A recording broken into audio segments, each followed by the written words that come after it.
Fala pessoal, seja bem-vindo a mais um episódio do 3 Pontos Podcast. Eu sou o Gilson Reis. E eu sou a Nayane e hoje nós vamos falar sobre autocobrança. Autocobrança, eu particularmente, eu me cobro muito, né? Tanto na parte pessoal quanto na parte profissional. E eu vejo a autocobrança de duas formas, né? Do lado bom, porque para você também não ficar, vamos dizer, estagnado. E também um lado ruim, que é o lado que você se cobra demais, às vezes tudo que você faz não é suficiente, e às vezes acaba não vendo os resultados que você está tendo. Então eu vejo a autocobrança dessas duas formas. Eu tento me policiar no dia a dia para ter ciência disso, né? De não estar cobrando demais, nem também estar aquém. É difícil, né? É muito uma difícil. luta, é difícil.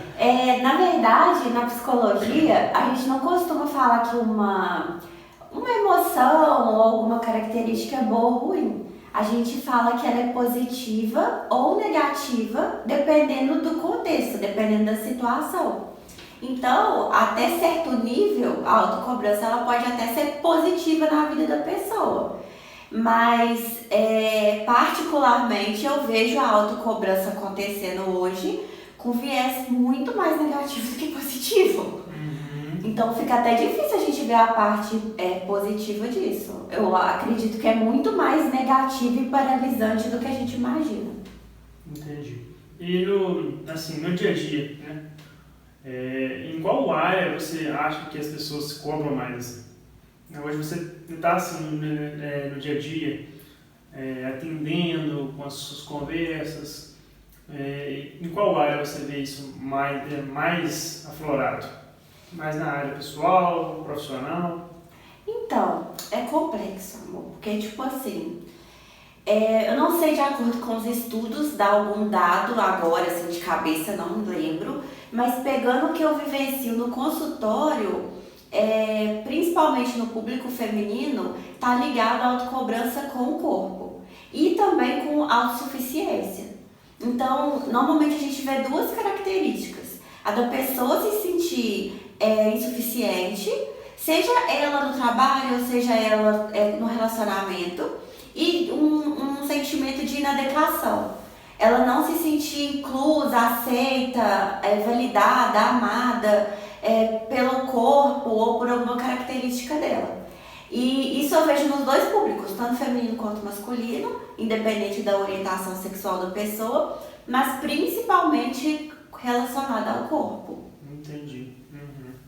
O que é um desafio, porque hoje o tanto de estímulo que a gente tem, porque assim, como que nasce a autocobrança, né? A autocobrança, ela começa desde a nossa infância.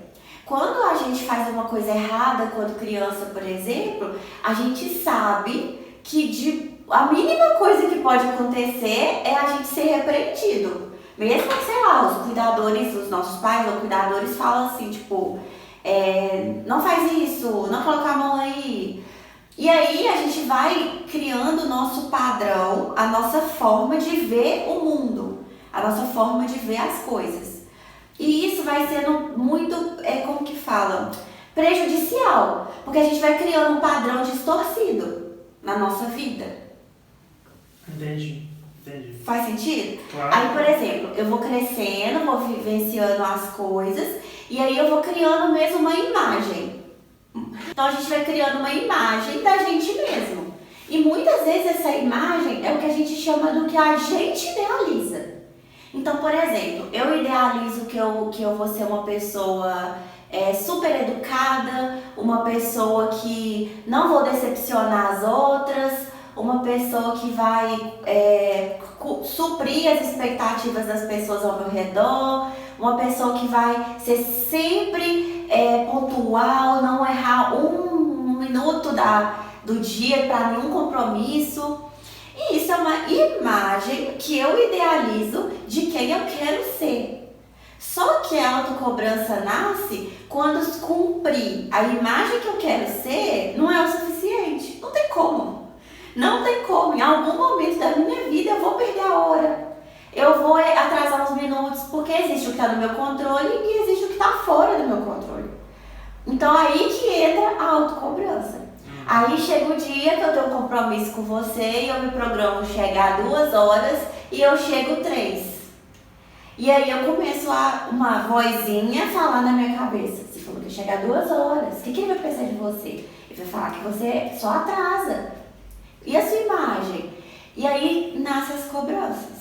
Então, a mesma coisa com o corpo. Eu idealizo que um corpo perfeito é um corpo que não tenha, sei lá, gordura localizada, que eu tenha, eu vejo muito nos homens, né? Que eu tenho cabelo de uma determinada forma, a barba de uma determinada forma. E aí, quando eu não me encaixo nisso, porque às vezes eu não tenho esse cabelo, eu não tenho essa barba, nasce a autocobrança. Então a autocobrança começa com uma imagem que eu criei, que eu idealizei de mim. E aí quando eu não supro, não cumpro o que eu tenho na minha mente de uma imagem, aí a autocobrança nasce. Entendi. Por isso que ela é tão pesada. Porque ela começa a ser construída desde as nossas primeiras referências da infância. Mas geralmente assim, se a pessoa tem uma autocobrança correlacionada a uma área, provavelmente ela vai ter uma autocobrança para outra área também. Isso vai em conjunto assim? Assim, a gente vê nitidamente, pelo menos assim no consultório, com a experiência clínica mesmo, a gente vê com mais clareza, a partir da fala da pessoa e de um processo de avaliação ali, onde está mais forte, onde está mais nítido. Só que, óbvio, se a pessoa se cobra numa determinada área, exemplo, profissional, provavelmente ela tem um padrão de comportamento de se cobrar e também em outras áreas. Talvez não é tão intenso, talvez não é tão nítido, mas às vezes pode, com certeza pode acontecer. Entendi. Faz sentido? Claro, claro. Hoje você trabalha também, né, voltado para o emagrecimento, né? Bastante com esse público, né? E você acha que atualmente a mídia influencia muito para as pessoas se cobrarem em relação a isso? Você vê isso no dia a dia? A nossa área preferida, né? Minha e sua, né? Fala de emagrecimento pra gente falar de uma parte que a gente quer levar esse conhecimento para as pessoas. E atualmente é uma das minhas áreas de atuação que eu tenho mais direcionado, assim, né? Sim, sempre foi, né? Hoje em dia a gente fala de mídias muito mais as redes sociais, tipo Instagram, Facebook, etc. Só que assim, influencia diretamente mesmo, porque ali são os meios que a gente tem de informação, mas também são os meios que minam a referência mais assertiva que a gente tem da gente mesmo. Então, por exemplo, quanto mais eu consumo conteúdos de emagrecimento, mais a tendência tende do que o Instagram mostre mais e mais e mais e mais pra gente. Então, se a gente não tá atento para isso, você vai só consumindo conteúdo e por parecer que já que é algo que eu quero, eu tenho que entrar nisso e consumir o máximo possível, na verdade o processo que ocorre é o oposto. Só serve como comparação, que é onde nascem muitas autocobranças. Entendi. No meu caso também acontece muito, porque tanto de resultado quanto de movimento. Às vezes a pessoa consome muito conteúdo, vê as pessoas executando determinado exercício. E a pessoa às vezes está no início ali, começando a treinar, começando a fazer exercício físico, e aí ela começa a se cobrar por aquele movimento, né? Igual eu trabalho com algumas modalidades que trabalham os movimentos mais complexos. Então são movimentos que demandam um pouco de tempo para a pessoa conseguir fazer aqueles movimentos. E aí eu vejo também que influencia, porque elas começam a acompanhar, né, e começa a se cobrar daquele movimento. Uma pessoa que já treina há muitos anos faz o movimento, né? Mesmo assim, quem treina há muitos anos tem que melhorar, tem uns detalhezinhos para sempre melhorar. Tem dificuldades também. E ela se cobra muito por causa daquele movimento. Tipo assim, eu não estou fazendo igual, não estou fazendo certo. Sendo que ela está no processo ainda. Então eu vejo por essa forma, tanto de movimentos, né, de movimentos de exercícios, quanto de resultados também. Porque eu vi a pessoa que já treina há muitos anos, né, já conseguiu obter um resultado legal, consegue manter um resultado, então vem essa autocobrança demais por isso, tá? Por conseguir o resultado rápido, por conseguir aquilo, Que é uma imagem que ele idealizou, igual eu disse, né? Exatamente. Idealiza aquela imagem, idealiza e quer aquilo a todo custo. Talvez tenha pouco tempo ainda de treinamento, Com certeza. E está relacionado realmente a uma imagem que ela criou do que é ideal, do que ela quer, mas aí entra, muitas vezes, a autocobrança faz com que a gente não respeite o nosso próprio processo. E não faz a gente entender, faz na verdade a gente se afastar de quem a gente é. Porque existe quem eu idealizo ser e quem eu sou. Para eu conseguir estar mais próximo de uma visão realista de quem eu quero ser, eu preciso saber quem eu sou. Para você ter noção, quando eu trabalho com pacientes com obesidade grau 2, obesidade grau 3, a obesidade grau 1 e grau 2 são as que mais chegam no consultório, né? Quando eu trabalho com esse perfil de paciente no ambiente do consultório, uma das primeiras ferramentas que a gente visa trabalhar é a autoaceitação. E aí a gente tem muitas ferramentas, exercícios da pessoa, como que fala, se olhar, não só se olhar no espelho, mas se olhar de forma mais assertiva, compreendendo que existem coisas que precisam ser mudadas. E aí trabalhamos muitas ferramentas no consultório com esse perfil de pacientes, visando uma autoaceitação, uma visão mais assertiva dele mesmo, compreendendo que existem coisas que não mudam e existem coisas que estão no alcance de mudar, mas que a pessoa precisa respeitar o processo. Então, assim, voltando para a autocobrança, dentro da autocobrança é primordial a gente entender o que é a autoaceitação. Que não tá tudo perfeito e tudo bem pra gente poder, mudar ou pra gente poder aceitar. Eu costumo dar um último exemplo que é assim. Imagina, na sua cabeça, a pessoa que você mais ama, a pessoa que você mais admira na sua vida. E aí ela chega perto de você e ela fala que ela errou. Errou uma coisa séria, inclusive. O que você se imagina falando para essa pessoa? Normalmente, quando uma pessoa chega para mim e ela fala, Nayane, eu preciso da sua ajuda porque eu errei. Eu faltei na academia, 4 vezes essa semana, eu só fui uma vez. Normalmente, se uma pessoa chega para mim falando isso, eu não vou virar para ela e vou falar assim, nossa, você é um fracasso. Você tá fazendo tudo errado. Desse jeito, você não vai conseguir nada, não. Normalmente, quando é uma pessoa que eu amo e respeito, eu vou virar pra ela e falar, não, realmente, talvez você tenha que mudar os planos, voltar agora na próxima semana, vamos ficar atento. Qual que é a sua dificuldade? O que eu posso te ajudar? Você quer que eu te ajude de alguma forma? Então, por que a gente faz isso com a gente mesmo? De fazer desse jeito, esse jeito assim de ser um fracasso, você não consegue nada, você faz tudo errado. É o que vem, né? O pensamento que vem, né? Provavelmente. De autocobrança. Só que a gente não vai fazer isso com uma pessoa que a gente ama, que a gente respeita. Por que a gente vai fazer com a gente mesmo? Então, muitas vezes a gente precisa se colocar nesse lugar de uma pessoa que a gente ama, no lugar de uma pessoa que a gente admira, no lugar de uma pessoa que a gente respeita. Pra gente ser um pouquinho mais empático, ter autocompaixão com a gente mesmo. Eu acho que fica aí uma sugestão mesmo do que a pessoa pode tentar fazer. Eu pensaria isso de um amigo, do meu parceiro, da pessoa que está comigo, eu julgaria ela do jeito que eu estou me julgando. Então, quantas vezes eu ouço de mulheres se olhando no espelho e se julgando assim, nossa, minha barriga, não vou tirar a foto por causa do meu braço. Sendo que, de verdade, se pergunta se com uma outra pessoa a gente faria isso. Provavelmente não. E tem como você falar alguma coisa pra gente, algo que a gente consiga perceber isso melhor no dia a dia? Eu não estou me cobrando demais. Você tem como fazer isso para dar uma dica, uma coisa assim? Para a gente estar se autoavaliando. Tipo assim, não, eu tenho que, para me tocar, que eu estou me cobrando demais agora. Não, meu trabalho, estou esforçando demais. Tem alguma dica pra gente?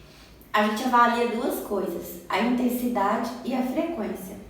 Provavelmente, eu acho que a maior pergunta que a pessoa pode se fazer é: isso é reversível? Se for reversível, talvez ela está se cobrando demais. Vou dar um exemplo. Eu vi outro de uma imagem que eu até mandei para algumas amigas assim, que era de uma xícara, eram 7 xícaras.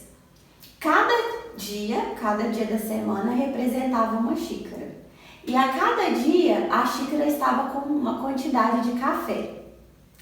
Na segunda ela estava cheia de café, na terça ela estava quase sem um café, na quarta ela estava quase completa, na quinta ela estava na metade. Tenta visualizar essa imagem. Qual que é o aprendizado com a imagem da xícara com café? Que a constância, ela não é a xícara estar cheia todos os dias.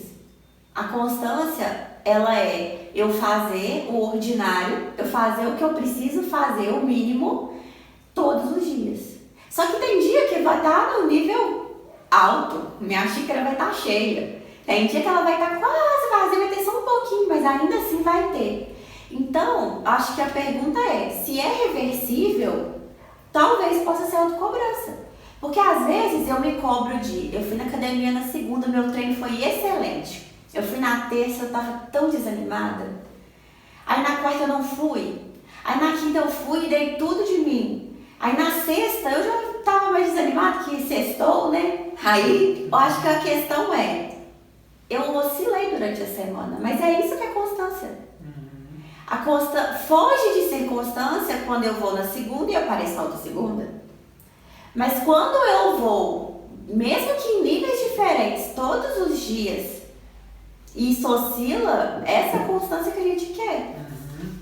Vai oscilar mesmo. Tudo é assim, né? Um treinamento, por exemplo, é isso. Um treinamento não existe só treino pesado. Existe treino mais intenso, existe treino para recuperar. Então eu acho que tudo é assim, né? Um sobe e desce. Eu acho que o maior exemplo disso que você pode falar pra gente é como você adequa o treinamento pro ciclo menstrual da mulher. Exatamente. No período menstrual, a mulher está mais, tanto emocionalmente, quanto fisicamente ela está mais fraca. Então, oscila muito. O período que a mulher está ali, que pode fazer um treino muito pesado, é praticamente uma semana. Uma semana e meia, 2 no máximo. O resto do tempo é treino mais regenerativo, né? Então, na semana ali pós-menstrual é a semana de choque. Então, é a semana que a gente vai dar o máximo. Então, assim, hoje eu atendo várias mulheres, né? Então, é perceptível isso, ver essa mudança, né? Tanto de humor, lógico, claro, né? De humor, mas quanto de força física para isso. Então, também esse altos e baixos. Nesse período, ela tá mais frágil, né, vamos dizer. E aí a constância entra o quê? Você como profissional adequa, né? Adequar. E ela treina mesmo assim, porque ela não vai treinar um treino pesado, vai fazer um treino que é importante para aquele período para ela. Vai fazer um treino de mobilidade, por exemplo, talvez a pessoa precise trabalhar isso. Então aproveita esse período, que é um período de treino mais tranquilo, para fazer isso. Né? Um treino de alongamentos e mobilidades, um treino de estabilização, para melhorar o movimento, treino técnico, que não é treino pesado, né? Vai aproveitando, então vai já adequando de acordo com o período. Então, acho que assim, para finalizar, acho que fica a reflexão de vários exemplos que a gente deu e principalmente, se é reversível, talvez possa ser autocobrança. Porque se eu dei meu máximo hoje no treino, mas amanhã eu não dei porque eu tô no meu período menstrual, talvez vale eu pensar, será que eu não tô me cobrando? Será que ontem eu dei meu máximo, mas hoje já tá mais difícil? Mas olha, eu tô tentando. Eu tô aqui, tô fazendo, né? Tô tentando, tô dando o meu melhor hoje. Meu melhor de hoje não vai ser o de ontem, nem o de amanhã. Pra gente ir lidando melhor com essas cobranças que a gente tem. Show de bola. Então espero que tenha feito sentido pra vocês e até o próximo episódio. Valeu, pessoal. Até mais.